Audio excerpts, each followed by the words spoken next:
Dr. Manny, you personally left Cuba when you were, what, about 12 years old? That's right. Why is this day so important?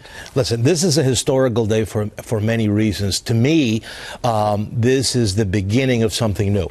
Has nothing to do with the talking points that you hear in the media, where there were dissonance or not. It has nothing to do with anything. It has to do with now, for the first time, we're going to have a legitimate pathway to evaluate whether or not democratic reforms are going to happen in the island. Prior to that, when you cannot say anything in regards to, I've been in the forefront all my life. I left when I was 12. I came here. My father was in prison. I was living in foster care. I didn't see my parents 4 or 5 years later. So I have every legitimate right to talk about this issue and say to you that as somebody who has left, this is going to open the door for me now to go back and perhaps look at what other people are saying. When I look at, let's say, at a Michael Moore, who a couple of years ago did this movie about the healthcare, industry in Cuba, how wonderful it is. Everybody has free healthcare.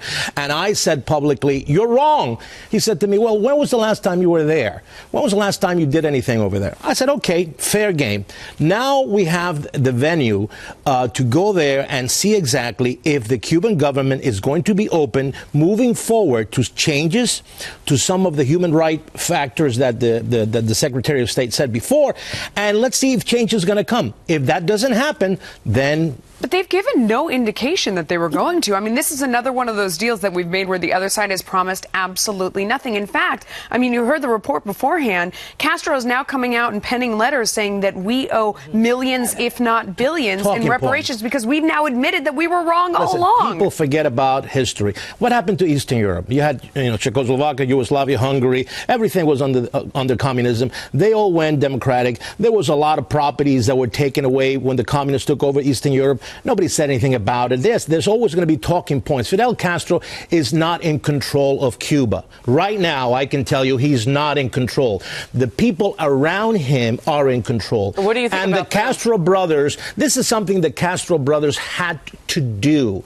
They had no other choice but to do this because otherwise there would have been an internal revolution in Cuba, which would have been very bad for the island. What do you think happens now?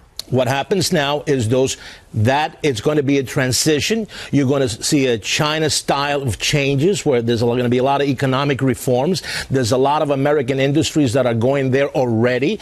And it is up to Congress now to lift the embargo. If they don't do that, then this is going to be a prolonged relation. You got a little bit of an eye roll from Jedediah. Why is that? Look, I don't like this approach because I feel like it's weak leadership. I hear what you're saying, but why haven't we made all of those demands first? Why don't we have any guarantees in place that, you say trade's going to open? Well, who's to say that those opportunities are going to go to the Cuban people and they're not going to be run, the country's not going to be run the same way it always has, which leaves a lot of people at the mercy of a government that is a disgrace. So I say you want to reestablish relations between these two countries? Great idea. But how about we demand that on human rights violations, they make some progress first? How about we demand that we don't condone the system under which those Cuban people live, and we want a better society for them. And the way that you do that is you say, we're not going to tolerate this. America doesn't stand for this. So we're going to fight for those people. And if you want to change your ways, then we're willing to work with you. So why don't we do the same thing with China? Why don't we do the same thing with I would argue that we should do it with a lot of people. Why don't we do the same thing with Iran? Let's talk about the current. That's everywhere. You can't bring Iran into the argument because, look, Cuba doesn't have anything militarily that's worth anything, and it's really... What are you talking about? They've got Guantanamo Bay. That's one of the legacy points of President Obama. But what I'm saying is, look, this is about a country. I was part of the movement that brought forward all the restrictions of travel. I was part of the people that put in the Torricelli Amendment. I was part of that group that made it happen back in the 90s. I was there. I know exactly what happened. When Senator Torricelli was part of the Cuban-American Foundation, and we were talking about the issues. So we did all that. It did not work, but now times, things are different. Now this is a time that communism will be on full display for everybody who wants to travel over there. And I do want to get to this and then get Kirsten's reaction. So today, we fully anticipated that we'd hear about the Iran deal, about Cuba, about some other foreign policy points from GOP presidential candidate Senator Marco Rubio. And we did. And he had specific criticism of this Cuba deal. Watch. He has unilaterally given up on a half-century worth of policies towards the Castro regime that was agreed upon by presidents of both parties. He has ensured the regime will receive international legitimacy and a substantial economic boost to benefit its repression of the Cuban people, which has only increased since the new policy was announced. That was just from a couple of hours ago. Kirsten, what do you say about this criticism? Well, look, I think Dr. Manny sort of hit on it. He was part of the movement of exactly what Rubio was talking about. It didn't work. It's not working. So we need to try something different. And it doesn't mean that this will definitely be successful, but we know the other way isn't successful. And, you know, when he raised China, that's a perfect example. We have a relationship with China. Our businesses have a very strong economic relationship with China. They are massive human rights abusers. I mean, the idea that what's going on in Cuba is worse than what's going on in China is disconnected So that's an argument from for reality. doing the same thing? Well, the point is the reason that you have a relationship with them is to engage them and try to bring them along. But that's not working. Often It's not icing working. them. But Actually, that's it has how actually I made. We actually have made a lot of understand progress in China. I mean, it's not where it needs to be. Kirsten? But icing countries out, as we've seen with Cuba, actually, I mean, it hasn't. How's it helped anything? My question, though, about comparing this to China, though, I'm not under the impression that we have a relationship with China because we want to bring them along. I think it's because they hold so much of our debt. No, it started out as an constructive engagement, is what it was called. No, I think all of these relationships are about money.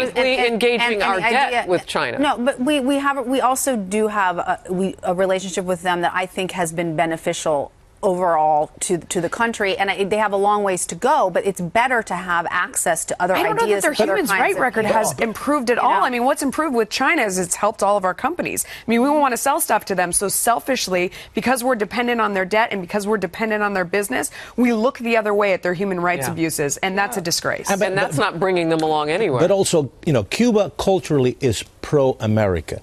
You know, this is what people tend to forget.